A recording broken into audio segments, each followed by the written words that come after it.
Գործվեցանք մենք շիդագը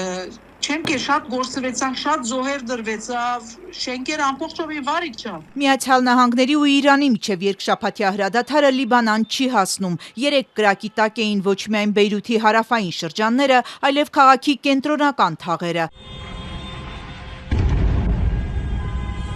Ավիառումբերը հայկական հատվածներ չեն հասել, բայց նավահանգստի մոտ ապրող Մարալ Մանիսը, հայկական վարժարանի ուսուցչուհի, պատմում է, ձայներից սարսափի մեջ էին բոլորը։ Ձայնը հստակորեն լսեցի, քանի որ ես բադշկամն էի եւ օթանավը գտարնար որ բավական է, ասինք նայինք այսօր որում պիտի որսան, քանի որ դրոնը երբ որ երկինքի մեջ գտարնա անպայման այդորը գուսակցական պատասխանատումը գարևանքը վերգոր, բայց այս անգամ յետևեդևի ռմբագոծում վախծա ասիկա շատ զորավոր եղավ, արդյոք ինչ էր որ շենքերը իջեցուցին, ադաստիճան վախծան։ Իսրայելը հայտարարում էր, որ թիրախավորում է այն շրջանները, որտեղ արևմուտքի կողմից ահաբեկչական ճանաչված Հզբալլահի ղեկավարներն են կամ զինապահեստները, բայց խաղաղ բնակիչներն են զոհերը, ասում է Մարալ Մանիսը։ Ծնողները, որ իրենց զավակները գործունեություն կամ զավակներ, որոնք իրենց ծնողները գործունեություն, շատ ցավալի վիճակներ, շատ երբեմն Կերտաստանով, երբեմն բոլոր ընտանիքով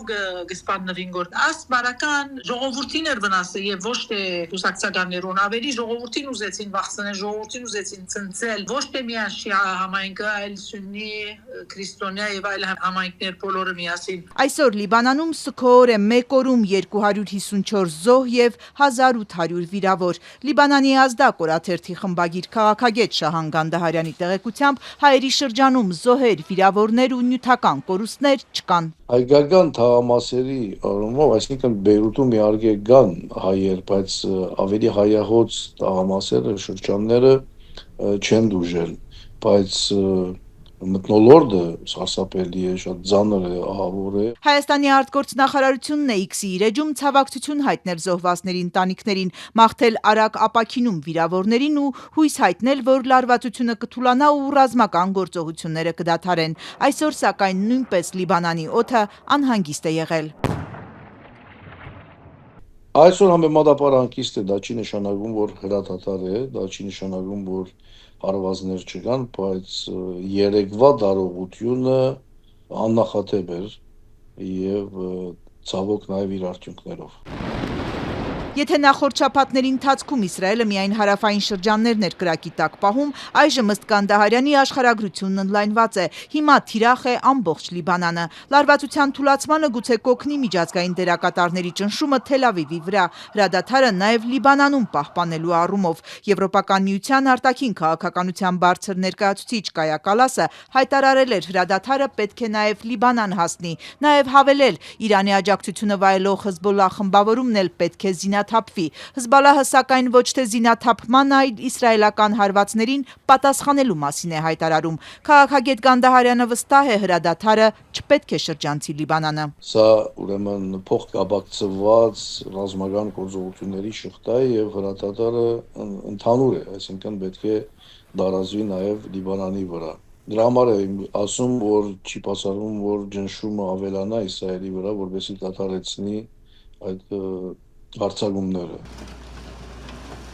Այսօր Լիբանանը ջլատվում է հերթական անգամ, երկնքում անընդհատ մահաբեր աղմուկ է։ Իսրայելական հարվածների հետևանքով վերջին շաբաթներին այստեղ 1500 մարդ է մահացել, 130-ը երեխաներ են։ Շահան Գանդահարյանն առայժմ խաղաղության հեռանկար չի տեսնում։ Եթե նույնիսկ կայանա փոխզիջումը Միացյալ Նահանգների ու Իրանի միջև, Իրանը պատժամիջոցների ամբողջական վերացում ստանա, իսկ նահանգները Հորմուզի վերահսկողությունը։ Որ ինչ որտեղ պիտի փախվեն Վաշինգտոնի եւ Թել Ավիվի շահերը, որովհետեւ Թել Ավիվը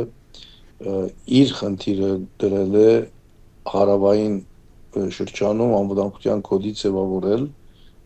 ամարտապնակ ընդ որում նաեւ չի հանդուրժում ոչ միայն լիբանյան բանակ կամ միջազգային խաղաղ հարաբերություն իրականացնող ստորաբաժանումներ, այլ առաջադրում է բարձավես եւ միանշանակ իսրայելյան զինյալ ուժերի կողմից վերահսկողություն այդ տարածքների վրա։